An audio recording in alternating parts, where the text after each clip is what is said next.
When I first came to Dubai in 1975, so well before the practice of Gouge was established here, everybody wanted to be very modern. There was a real sense that there was no desire to be looking into the past, but to be looking into the future.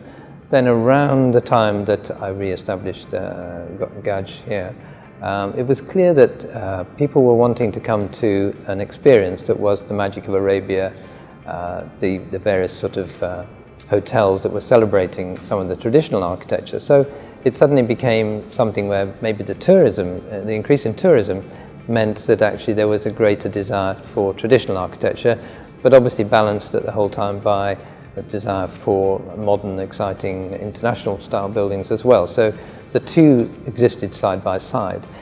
Then I think there was a pendulum swing towards perhaps more traditional architecture, and then I think it's now back to a sort of sensible norm where some projects like the Master Al Seef that we've done recently on the creek side is a distinct need for this to be in the traditional format. Some of the projects we've been involved in, like the Dubai College, are maybe not iconic, but they're actually part of the fabric of the country, and obviously we're delighted in the fact that this is the 40th anniversary of the college.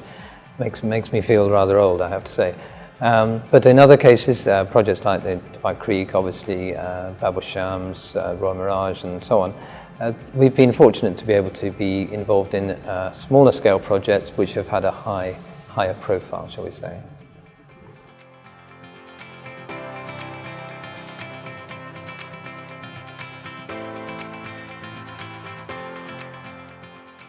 For us as school designers, we obviously look at each environment in terms of the category, age group that we're working with.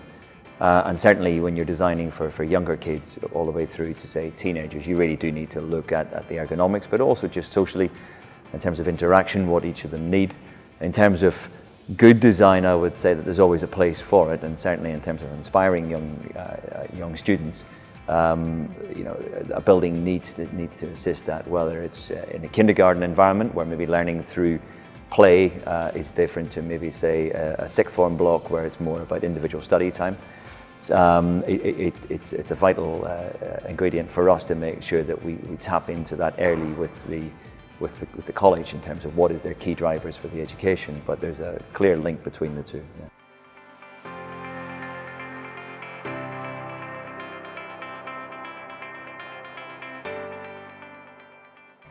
So when the opportunity came up in 2012 to start the MEP team at Gouge, it was an opportunity we really couldn't turn down. We'd worked with a number of other architects, and Gouge was really the one that stood out to us the most. The people were great, the projects were great, and they shared similar values to the companies we were used to, whether in the UK or Australia.